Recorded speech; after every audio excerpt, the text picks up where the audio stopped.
This is a very interesting project, is what I was excited for. When you look at where the textile and the apparel industry is in America in regards to automation and robotics, the US is not very competitive, and that's what ARM's designed to do, is to help get teams together and take those technologies and just move them incrementally forward. So we started with groundbreaking technology in the form of digital fabric definitions.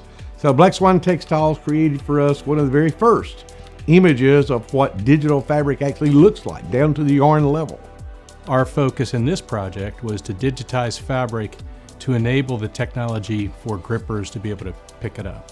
Fabric is a flexible material. So in order for a robot gripper to be able to pick it up, it has to be able to sense it, it has to be able to figure out how to pick it up, how to manipulate it. I was responsible for setting up the robotic system and doing system integration with the modules that Siemens developed and then the modules that USC developed, and also the Henderson side, the hemming machine and the gripper design.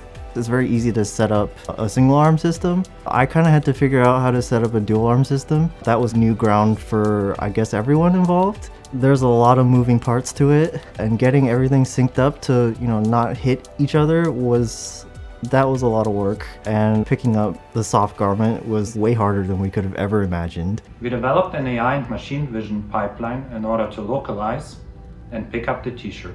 With our dual arm controller, we mimic human hands, and similarly to humans, we can pick up the t-shirt reliably and put it on the bottom hemming machine.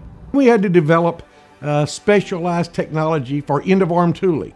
So we use a standard robot, a Yaskawa GP7, so the Yaskawa GP7 is no better than the end-of-arm tooling associated with it. If you can't pick up the fabric, which everyone thinks is difficult because it's disheveled and there's different layers and different layers of the same color shirt, so you got to see it, you got to find it. So Siemens has incorporated, along with USC, 3D vision. The t-shirt needs to form the right shape for it to be successfully inserted in the bottom hemming machine. We have developed shape analysis method that allow us to analyze the shape of the t-shirt based upon the depth camera mounted inside the machine. If the t-shirt shape is not right, then robot can impart motion to the t-shirt to make sure it forms the right shape. Once the t-shirt has the right shape, then robot can generate and execute motion to mount the t-shirt inside the machine. Our system does not require a human to program the robots. Robots can program themselves. We started experimenting a little bit in the shop to try to find a solution or a better way to be able to pick up a single piece of material. One day we were back in the shop with an air hose and several pieces of pipe, happened to blow air underneath the rod, and the front of the material just automatically lifted up. We repeated the process over and over, and it worked every time. Come to find out that this effect actually has been discovered in the late 1890s by a guy named Henry Kawanda. We saw that this effect could be used to cause the front part of the material to be lifted. Once we sort of went through the whole process of designing and making the first prototype gripper, we tested it and it worked perfectly. So it was basically kind of discovered by accident.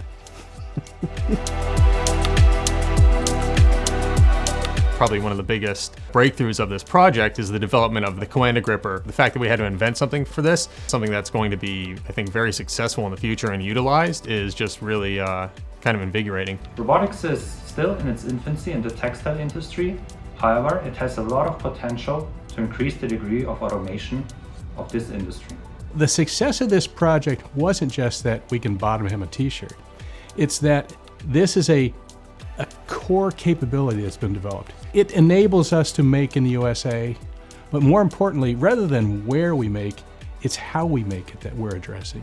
And I think that's the fascinating part of this whole thing. It's just such an area that's really ripe for automation and manufacturing to just help not only bring more manufacturing jobs back to the United States, but also, like, at the individual employee and laborer level, just make your job more satisfying. Companies like Henderson and others are really dead set on doing that. But it will take technology. It takes advanced technology that's now starting to emerge because of what the arm's done, put people, really smart people together. I'm just a robot guy.